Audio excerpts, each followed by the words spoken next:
கிட்ட ஒரு கேள்வி நான் தான் சார். சொல்லு டேய் மக்காப்பா. இந்த ட்ரெயின் எங்க இருந்து கிளம்பி எங்க போகுது சார்? அது சொல்ல முடியாதுடா அது. ஏன்? அது கதை. சரி ஓகே, இது வந்து டே அந்த ஊர் மறந்துட்டேன். எங்கடா அது? மேட்டுப்பாளையத்துல இந்த ட்ரெயின் கிளம்புது. Blue Mountain Express. சூப்பர். ஆக்சுவலா வந்து இந்த படம் அந்த ட்ரெயின் ஓடுற 2.5 மணி நேரத்துல படத்தை எடுத்து முடிக்கணும், லைவா பண்ணலாம்னு நினைச்சேன். ஆனா முடியல. 5 மணி நேரத்துல நடக்கிற ஒரு கதை தான் அந்த கதை. ஒரு இரவுல நடக்கிற கதை. இரவு ரொம்ப பிடிக்கும். ஸோ ஒரு 5 ஹவர்ல நடக்கிற ஒரு ஃபாஸ்ட் பேஸ் த்ரில்லர் தான் ஆக்சுவலி. சார் நீங்க ரெடியா நிக்கறாங்க ஆமா, பாத்து நீங்க ஏதோ பாட்டு பாட போறீங்க. S, I request. தமிழ் சினிமாவில் ஒரு பெரிய தமிழ் சினிமா இல்ல, நம்மளுடைய தேசத்திலே அல்லது உலகத்திலே ரொம்பவும் கேலி செய்யப்பட்டு புண்படுத்தப்பட்ட மகா புருஷர்களா மகா லட்சுமிகளை நான் பார்க்கறது திருநங்கைகள். என் லைஃப்ல திருநங்கைகள் எப்பொழுதுமே என் கூடவே இருக்கிறாங்க. அதனால தான் திருநங்கைகள்னு சொன்னாங்க. ஒரு நாள் ஒருத்தி வந்து என்கிட்ட வந்து நான் கூட அசிஸ்டண்டாக ஒர்க் பண்ணேன்னு சொன்னான். அவள் பேர் லிவிங் ஸ்மைல் வித்யா. அவள் போடி உள்ளன்ட்டேன். என்னுடைய பெஸ்ட் அசிஸ்டண்ட் அவள் நந்தலாவில் ஒர்க் பண்ணான். அதுக்கப்புறம் என் கூட ஒர்க் பண்ண கிளாடி வாட் ஆஃப் எண்டாப்பில் என்ன பியூட்டிஃபுல்லான ஒரு ஆக்ட்ரஸ் அவள். இப்போ வந்து கனடாவில் ஷீ இஸ் தியேட்டரில் பெரிய ஆளாக இருக்கா. ஷீ இஸ் ஒர்க்கிங் இன் ஆப்பிளில். இவங்க லைஃப் லாங்காக எனக்கு எங்கள் கூட எப்பயுமே ஒரு மனசாட்சி மாதிரி இருந்துகிட்டே இருக்காங்க.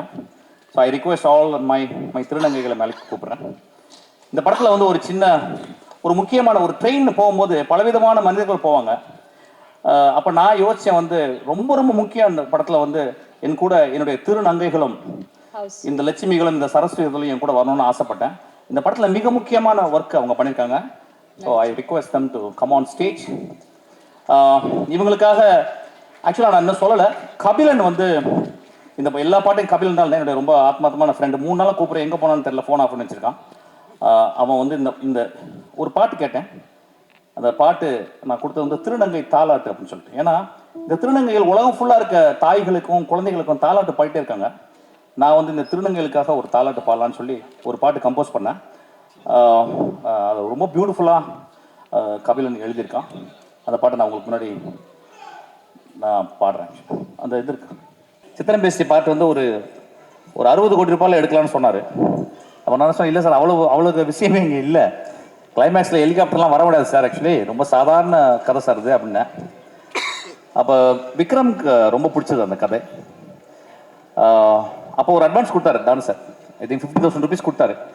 இந்த படம் நான் பண்ணலப்பா, ஏன்னா ரொம்ப சின்ன படமாக இருக்குது, நான் பண்ணலப்பா அப்படின்னாரு. Of course it's a big loss for me to work with one of the extraordinary greatest actor விக்ரமோட. அது அப்படியே போயிடுச்சு. ஸோ அதுக்கப்புறம் இந்த இத்தனை வருஷம் கழிச்சு டான் சார் ஒரு நாள் நான் மீட் பண்ணி சார் ஒரு கதை வச்சுருக்கேன், ஆமாம் எனக்கு பண்ணுப்பா அப்படின்னாரு. விஜய் சேதுபதிக்கு பண்ணலாம் அப்படின்னாரு.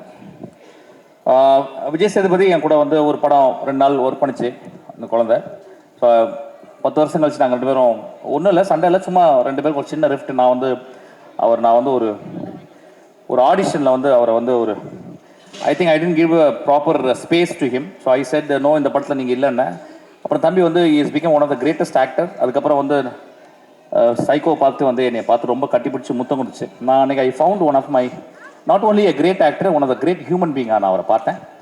ஸோ நான் சொன்னேன், sir is such a human being and a fantabulous actor, நான் அவர் கூட ஒர்க் பண்ணுறேன் சார் சொல்லிட்டு நான் வந்து அந்த கதை வந்து நான் எழுதினேன். நான் அந்த படம் எழுதுறதுக்கு முந்தி நான் விஜய் சேதுபதி ஃபோட்டோ ஒட்டிட்டு பார்த்து எழுதினேன். பெரிய தாடி இருக்கணும். It is about a fallen man actually.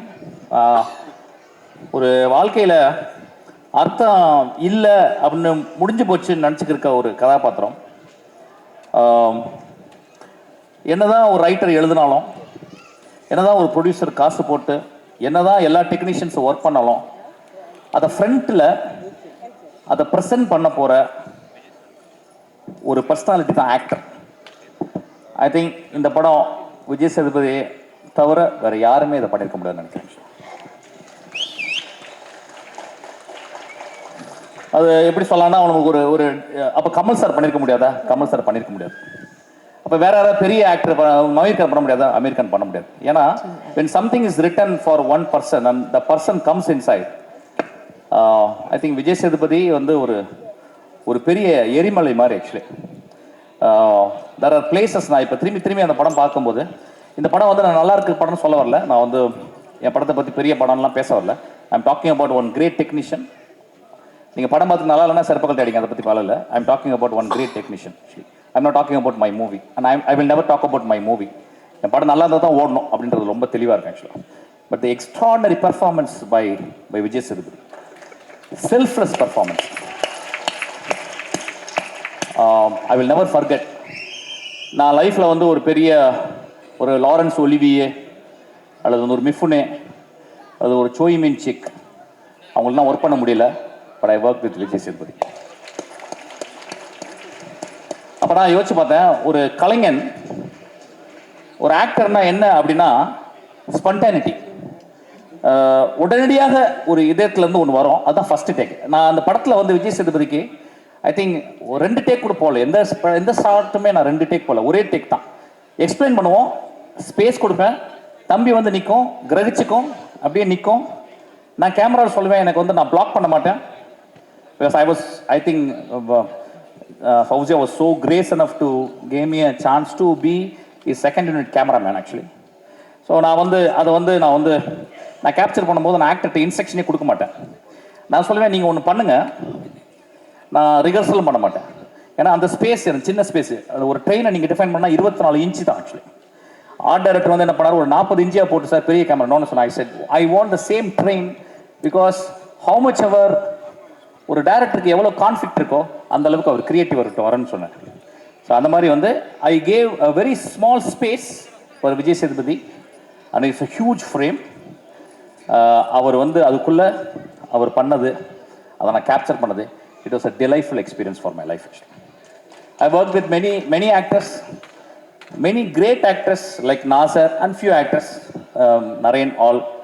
But I would rate, I would say that in my life I have done one of the extraordinary experience of being a part of Vijay Sethupathis.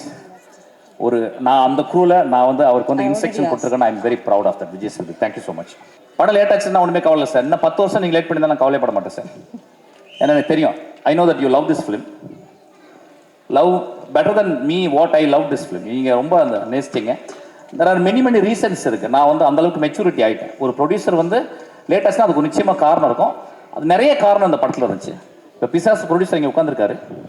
பிசாஸ் படம் வரல, but I have done a best job and he has gave me a extraordinary space for me to work that best job. So அதனால் வந்து அந்த படம் வரும். அந்த படம் வராட்டினாலும் பரவாயில்ல, நான் அவருக்காக வெயிட் பண்ணுவேன். Nothing to talk bad about that. ஏன்னா சினிமா நான் அப்படி தான் பார்க்குறேன். சினிமா ஒரு ஆக்ஷனும் கட்டுக்குள்ளே தான் இருக்குது. கட்டுக்கு அப்புறம் செத்துடுறோம், கட்டுக்கு முன்னால் உயிரோட வெளியே வரோம் ஆக்சுவலாக. So thank you so much sir. நான் காலத்துட்டு கும்பிட்டுக்கிறேன். எனக்கு எந்த ஒரு பிரச்சனையும் கொடுக்கல. ஒரு நாளைக்கு 3 தடவை ஆஃபீஸ்க்கு வருவேங்க. உங்களை மாதிரி ஒரு ரொம்ப வருஷத்துக்கு அப்புறம் இளையராஜா மாதிரி ஒரு பெரிய சுறுசுறுப்பான ஒரு மனிதரை பார்க்குறேன். You are big inspiration for me sir. Thank you so much.